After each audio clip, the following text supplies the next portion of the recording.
Olá, retornamos novamente com a segunda aula do EAD, intitulado As Religiões Não Cristãs. Nessa aula especificamente, a gente vai falar sobre o hinduísmo e o budismo.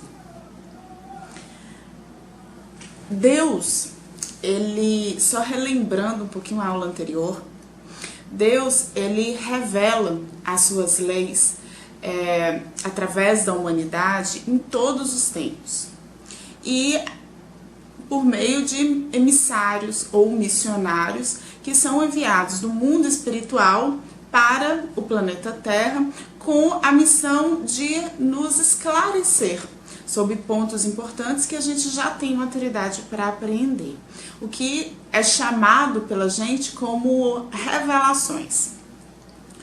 Todas as religiões, em todos os tempos, em todas as épocas, eles tiveram os seus emissários que tinham essas funções específicas. Em cada período da humanidade, eles vieram com esse intuito de determinados pontos intelecto-morais que já tínhamos maturidade para assimilar, eles vieram com essa missão de nos dar esses conhecimentos espirituais para que a humanidade avançasse. A gente vai ler um trechinho de Allan Kardec do livro O Céu e o Inferno. Está na primeira parte, capítulo 1, item 2, que vai aparecer aqui no alto. Todas as religiões houveram de ser em sua origem relativas ao grau de adiantamento moral e intelectual dos homens.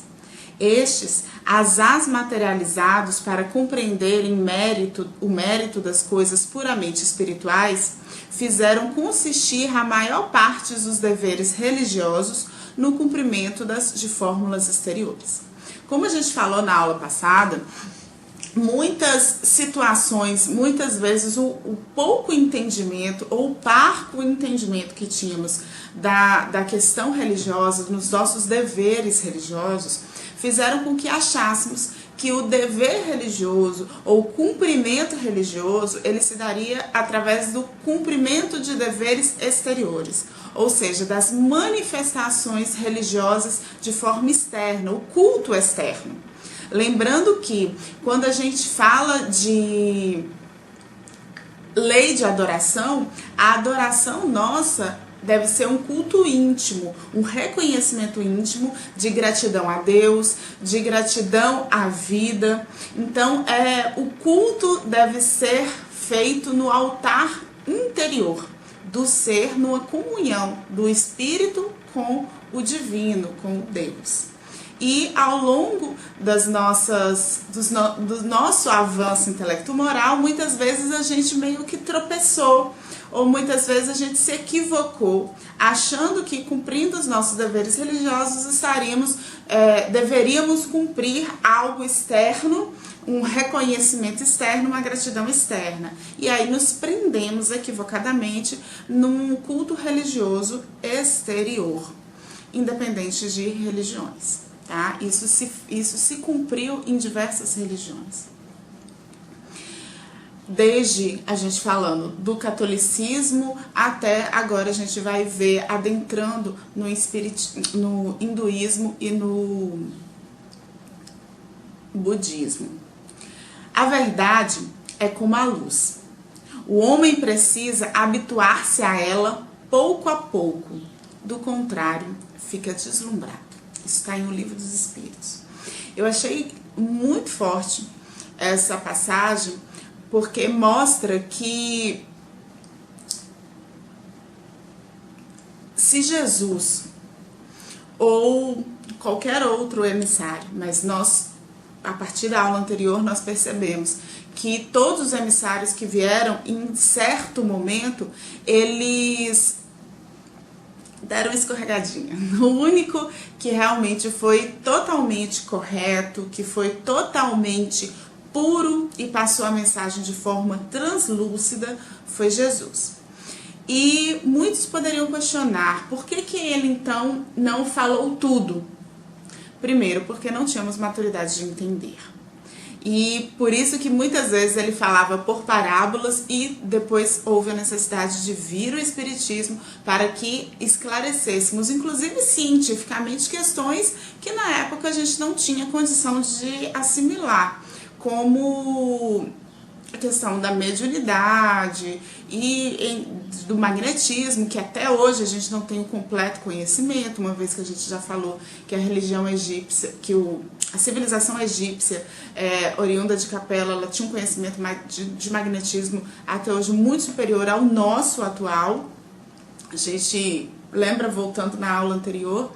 Então, a verdade é como a luz, o homem precisa habituar a ela pouco a pouco, ou seja, foi necessário todos esses milênios, até de equívocos religiosos, e para que a gente começasse a entender e a se habituar à verdade da forma que ainda a gente é capaz de assimilar, ou seja, o que a gente entende por verdade espiritual, os conceitos que nós temos hoje sobre espiritualidade ainda são condizentes com o grau de limitação que nós temos. À medida que formos evoluindo, a gente vai se acostumando com a luz, ou seja, a gente vai enxergando outros prismas, outros parâmetros, fazendo outras compreensões de pontos que hoje a gente não tem entendimento, a gente não tem capacidade de entender. Lembrando também, novamente, na aula anterior, quando a gente fala de Deus, a gente não tem essa capacidade de entender Deus hoje na sua totalidade. A gente entende mais do que da Idade Média? Sim. A gente entende mais do que da época das cavernas? Com certeza. Mas a gente entende mais na sua totalidade? Não. A gente entende completamente em relação a Deus o que realmente é Deus? Não. Porque o entendimento nosso vai até o nível de entendimento intelecto-moral que temos na atualidade. Então, pensamos que teremos mais 100, 200 encarnações, por exemplo. Daqui 200 encarnações, o nosso entendimento de Deus vai estar muito mais apurado em relação ao que entendemos hoje. Então, a gente vai estar muito mais acostumado com a luz e a gente vai enxergar com mais clareza. Tá? Porque se Jesus viesse e falasse tudo, a gente o teria como um louco, igual muitos o tiveram, né? Justamente por não estarem acostumados com aquele tantinho de luz que ele veio nos mostrar e ficaram cegos pela fascinação. O entendimento religioso é inerente ao ser humano. A religião é o sentimento divino que prende o homem ao Criador. As organizações religiosas são organizações dos homens, falíveis e imperfeitas como eles próprios, dignas de todo acatamento pelo sopro de inspiração superior que as faz surgir. São como gotas de orvalho celeste misturadas com os elementos da terra em que caíram. É muito forte as citações de Emmanuel. Esse está no livro Emmanuel, no capítulo 4, mostrando que a religião é o sentimento divino que prende o homem ao Criador. Então é como se fosse o elo entre a criatura e o Criador, se faz na forma da religião. Contudo, a religião é uma organização religiosa, formada por homens. Consequentemente, são falíveis. Por quê? São formadas por homens, então varia de acordo com o seu entendimento. E são respeitadas por Deus, pelos emissários celestes, mas como a metáfora que Emmanuel usa, que é muito bonita, são como gotas de orvalho celeste misturadas com os elementos da terra em que caíram. Ou seja, veio a mensagem dos espíritos superiores através dos seus emissários, dos profetas, que vieram no seio e formaram essas religiões para iluminar, trazer uma pontinha de luz para a humanidade. Contudo, essas gotinhas de orvalho celestes, elas se misturam com a terra, que somos nós, espíritos imperfeitos. Então, por mais pura que ela seja, muitas vezes ela fica sujinha, tá? Porque elas se misturam com o nosso entendimento imperfeito, ela se mistura com os nossos vícios, e muitas vezes, por mais que a mensagem tenha vindo pura, como foi a mensagem de Jesus, essa gota celeste de orvalho pura, ela se misturou com as imperfeições da nossa terra íntima, dos espíritos que estavam aqui encarnados, que muitas vezes depois da morte de Jesus eles tentaram, lembra, misturar o judaísmo com o cristianismo, e que teve que ter a intervenção de Paulo para manter a gotinha de orvalho transparente, límpida. E aí, depois da morte de grande parte dos discípulos, e acabou se misturando muito o cristianismo com o próprio politeísmo vigente na época, colocando rituais, cerimônias, vieram os santos, veio a Igreja Católica com altar, ou seja, misturou a terra do politeísmo na gota de orvalho divino do cristianismo e acabou criando o catolicismo. Então, a religião é o reflexo da criatura. O desenvolvimento da consciência religiosa está na história de cada povo. Então a gente vai falar agora das organizações religiosas mais remotas. Uma das primeiras organizações religiosas a gente tem na civilização chinesa, que deram pra gente as primeiras noções do budismo, as tradições da Índia védica e bramânica, que também deram as primeiras lições de budismo, o Antigo Egito, com os mistérios ocultos dos mortos, a civilização dos faraós, e a Grécia, com os ensinamentos dos órficos, a simbologia mitológica e os iniciados. A civilização egípcia, só uma citaçãozinha.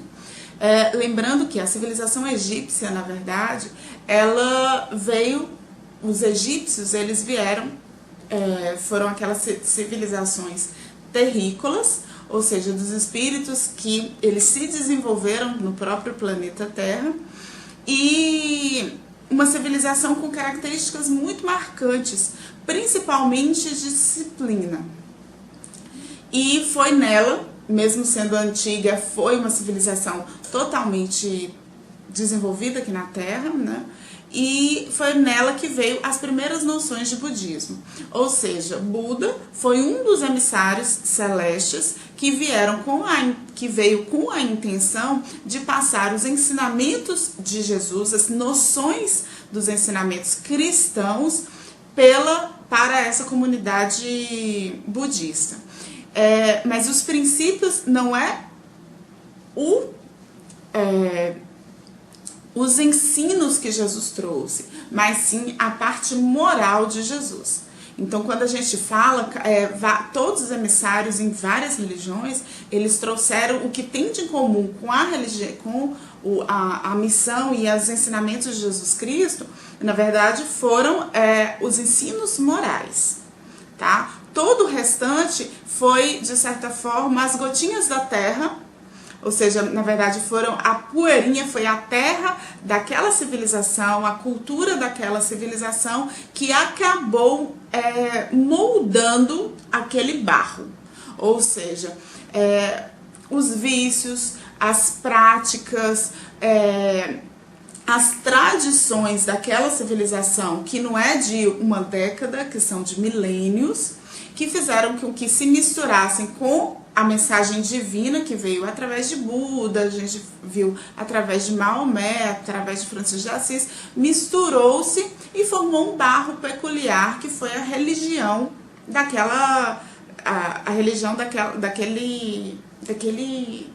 local. Então, aquela estrutura, vamos dizer assim, aquele molde, aquela escultura de barro, na verdade, é diferente da civilização chinesa, da civilização egípcia, da Índia, e depois a gente viu de Roma.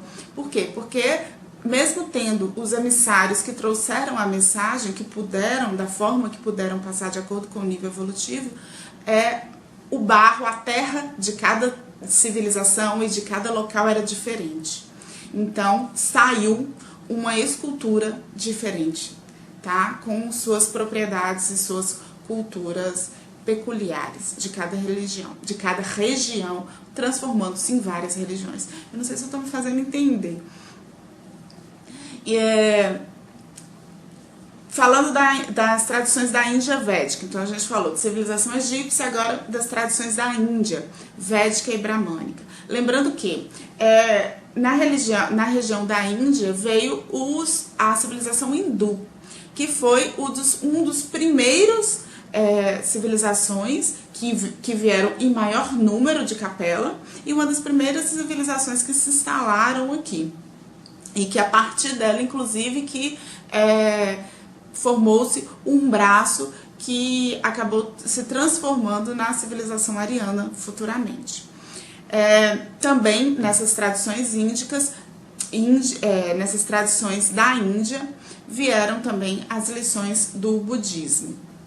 No Antigo Egito, muito claro, a gente já falou anteriormente, que veio a civilização egípcia de Capela, que era a civilização que menos débitos tinha com o planeta anterior, tanto que eles cumpriram a sua missão aqui e todos retornaram. A grande maioria, segundo os estudos, retornaram. E tanto que eles tinham esse conhecimento de magnetismo muito forte, tinham uma relação com a morte de forma muito próxima, porque eram os mais lúcidos espiritualmente falando. E a Grécia também veio um dos principais emissários, como a gente falou na aula passada, que foi Sócrates, que também foi um emissário proveniente de Capela e que tinha como missão passar esses ensinamentos transcendentais, espirituais para o povo grego. E foi onde se manteve na civilização os ensinamentos, os órficos, veio a simbologia mitológica, que era aquele politeísmo ainda, que na verdade foi oriundo da civilização egípcia, daquela mistura do egípcio com os terrícolas, que eles eram politeístas. Então a Grécia absorveu parte dessa simbologia mitológica politeísta e através dos próprios iniciados gregos, do mesmo jeito que tinham os iniciados egípcios, que eram monoteístas, os iniciados gregos também, tá? Que eram os iniciados de Sócrates. Mas muitos deles, ou grande parte deles, não conseguiram assimilar a pureza da mensagem de Sócrates, ou seja, a gotinha de orvalho dele límpida, eles não conseguiram assimilar na sua integralidade e acabaram se misturando com as suas próprias imperfeições. Até mesmo Platão, que foi um dos principais discípulos de Sócrates, ele não teve o alcance de assimilar na sua totalidade a mensagem, na sua pureza, na sua integralidade. E muitas vezes passou uma mensagem um pouco deturpada, uma vez que Sócrates também não deixou nada escrito, né? As tradições não surgiram por acaso, são parte do plano divino para a evolução do planeta. Tá? Então, o plano divino para a evolução da humanidade veio todo pela supervisão de Jesus, que mandou esses emissários para transmitir aos encarnados as lições de progresso, tanto científico, quanto filosófico e quanto religioso. Lembrando que a luz é proporcional ao entendimento deles para que eles não se cegassem. Ou seja, então a mensagem trazida por esses emissários de Jesus foi aquela mensagem naquela dose homeopática que nós tínhamos condições de assimilar naquele momento. Tá? Caso contrário, a gente não entenderia. E mesmo assim, muitas vezes a gente acabou deturpando essa mensagem. Mas essa mensagem foi assimilada no grau que podíamos assimilar, promovendo tanto o avanço científico, tanto o avanço filosófico, quanto o avanço religioso. Tá? Quais foram esses mensageiros? Alguns deles, Gautama, que foi o Gandhi na Índia, que foi o Gandhi na Índia, os vários compiladores dos Vedas que vieram antes de Gandhi na Índia, Hermes, Forri e Confúcio, que se instalaram na China, Pitágoras, como eu já falei, Sócrates e vários outros. E todos o que tinham em comum vieram trazer a ideia de Deus e as leis morais. Todo culto externo, isso aí foi a terra misturada lá na gotinha de orvalho, tá, gente? A gotinha de orvalho foi as leis morais e a ideia de Deus. Então, cada um foi portador de uma expressão do amai-vos uns aos outros. Todo o restante da ideia de Deus e das leis morais é pertinente à terra daquela civilização que acabou misturando com a gotinha de orvalho e que deu naquele culto externo, tá? Vamos passar agora para a próxima parte. Na próxima parte a gente vai falar especificamente sobre o hinduísmo. Nesse trechinho a gente vai falar sobre especificamente o hinduísmo, nessa segunda parte. Hinduísmo significa indiano, a palavra hinduísmo significa indiano. O hinduísmo em si, ele não possui um fundador específico e não tem também nenhum credo fixo. Ao longo das nossas falas, André vai colocar aqui pra gente algumas imagens para a gente facilitar o nosso entendimento, uma vez que o hinduísmo não é uma cultura muito próxima nossa. A gente vê muito por reportagens, pela mídia, ou poucas pessoas, né, que têm acesso à região da Índia, mas é uma religião assim mais distante da nossa realidade aqui do Brasil. Tá? Então a gente vai tentar enriquecer um pouquinho com algumas imagens para facilitar o entendimento. Então, como a gente falou, não tem um fundador fixo, não tem um fundador específico e nem tem um credo fixo. Por que não tem? Porque foi uma religião proveniente de Capela.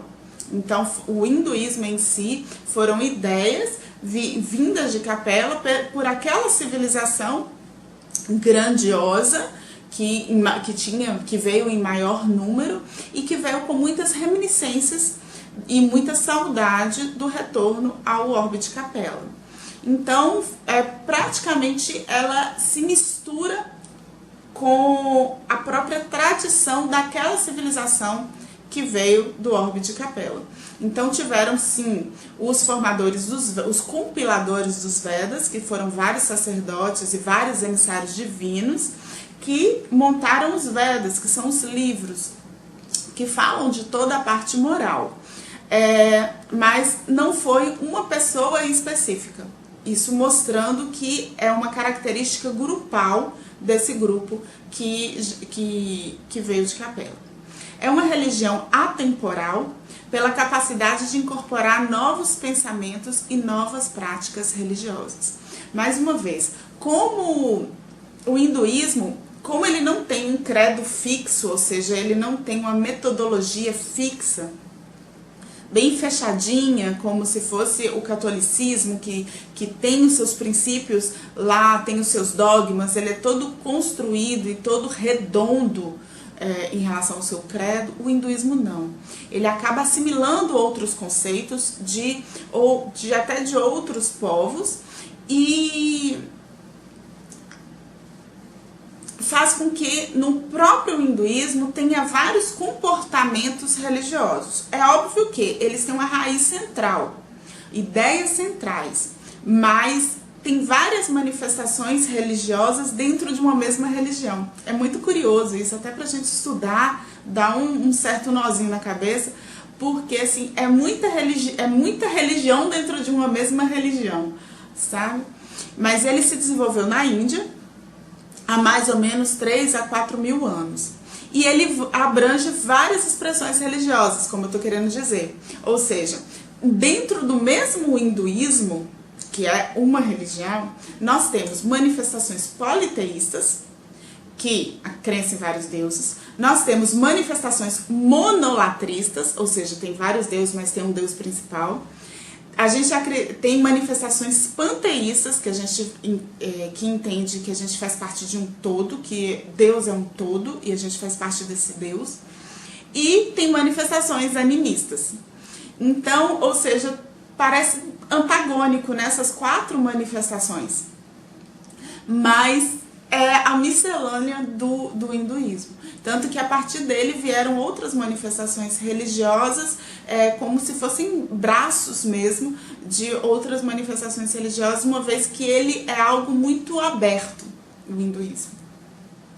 Vamos tentar clarear ainda, tá, gente? Vamos falar primeiro o que é o monolatrismo.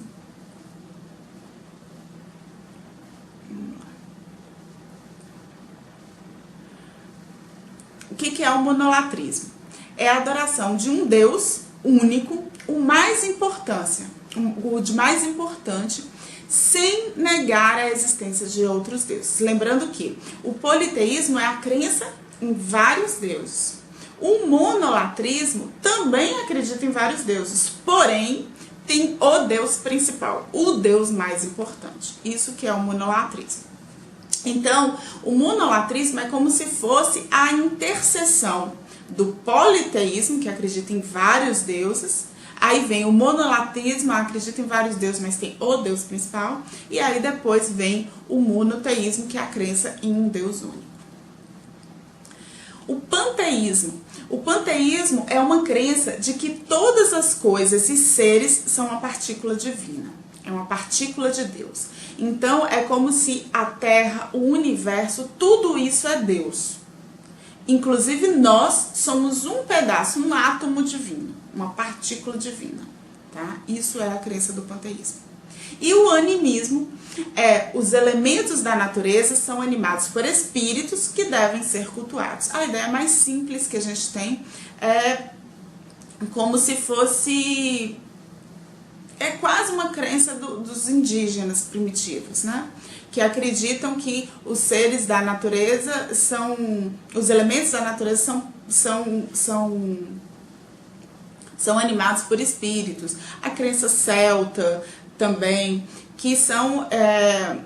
tem os espíritos das árvores, os espíritos dos ventos, os espíritos de cada... elemento natural, e esses espíritos eles devem ser respeitados e cultuados. Isso é o animismo. O hinduísmo, então, ele tem diferentes formas de expressão. Então, como eu falei, politeísmo, monolatrismo, panteísmo e animismo são tudo formas de expressão, ou seja, ele se manifesta de formas distintas. Então, cada sistema religioso peculiar dentro do mesmo hinduísmo, ele vai ter um culto externo diferenciado e uma manifestação diferenciada. Mas, como eu disse, todos têm uma raiz central.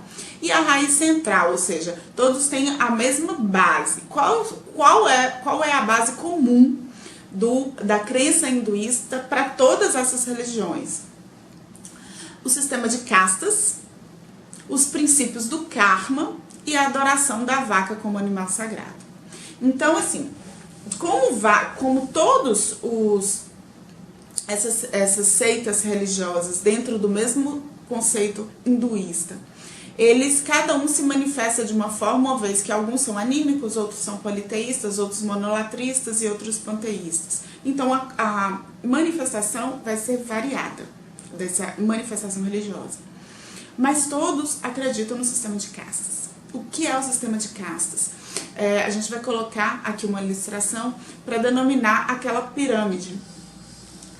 O sistema de castas já veio de Capela, essa crença que o povo hindu é um povo tão orgulhoso que mesmo com as ideias mais religiosas que eles tinham, como a crença na reencarnação, alguns próprios rituais de meditação, de transcendentalidade do ser, que já vieram de Capelas com eles, conhecimentos adquiridos por esse povo, eles não aceitaram se misturar com os terrícolas. Lembra aqueles espíritos que vieram nascidos e desenvolvidos no próprio planeta Terra, que formou tanto a civilização chinesa, a civilização africana, que foram os aborígenes, e que no livro A Caminho da Luz a gente designa como os terrícolas.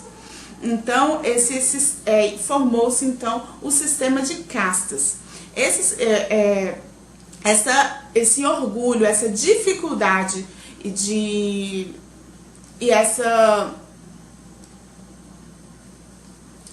essa dificuldade de relacionar e de aceitar e de assimilar o terrícola, uma vez que a proposta de Jesus para esses espíritos provenientes de Capela era justamente isso, era que eles auxiliassem na evolução desses espíritos oriundos da Terra, do planeta Terra. Então eles deveriam abraçar os terrícolas e se misturar com eles, e os conhecimentos que esses espíritos já tinham mais avançados provenientes de Capela, automaticamente passariam para esses terrícolas.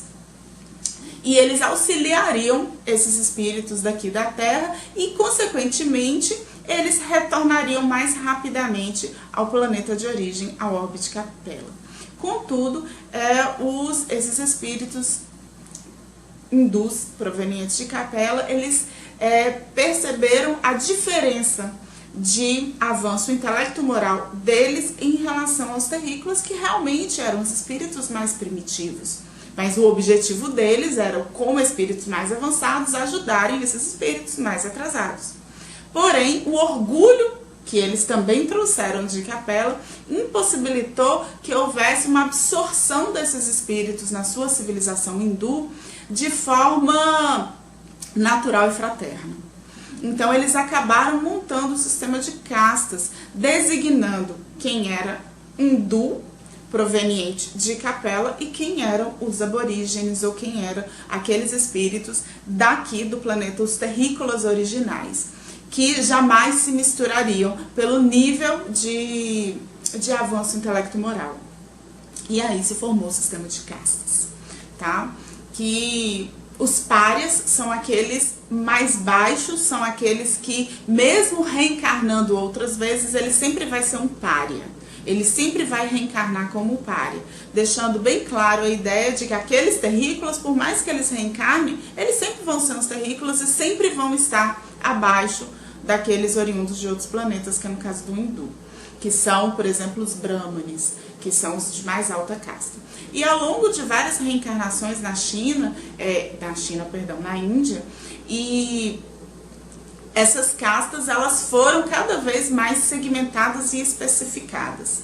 Mas a base da sua origem da casta, da formação desse sistema de castas, foi essa segregação do terrícola com aqueles oriundos do planeta de Capela, do sistema de Capela, tá? E hoje a gente vai ver, depois falando mais adiante, que foi especificado em vários níveis, tá? Todas as religiões também, eles acreditam, todas as religiões hindu, elas também acreditam nos princípios do karma, ou seja, aquilo que você faz aqui na Terra, reencarnado, vai voltar através de você como um efeito de um karma. E a adoração da vaca como um animal sagrado.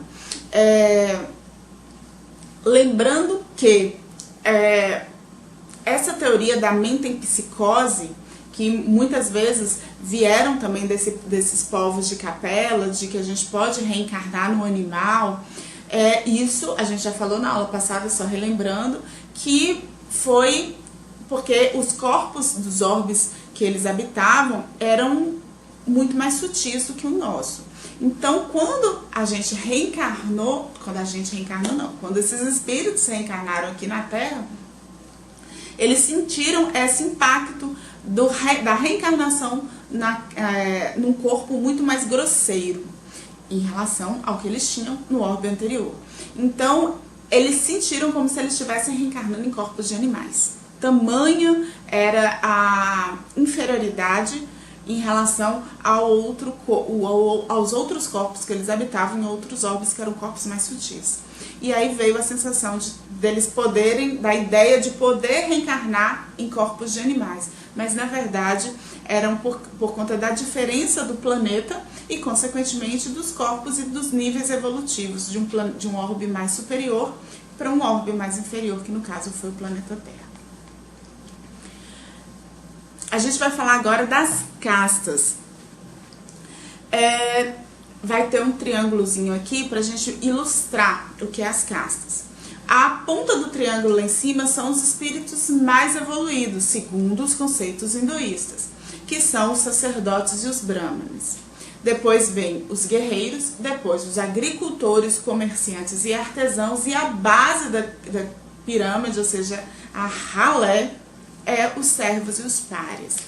Ou seja, segundo a crença deles, quando você nasce, você já nasce naquela família daquela casta. E por mais que você enriqueça, mude de profissão, case-se com outra pessoa de outra casta, o que para eles é inconcebível, você continua sendo a sua casta. Então, os párias, como eu disse, eles eram aqueles terrícolas. Então, por mais reencarnações que ele tenha e por mais que ele queira mudar de profissão, o preconceito em relação à casta na Índia é tão grave, tão severo, que eles não conseguem e eles não aceitam um pária se misturar com uma outra religião, nem que seja no seio social.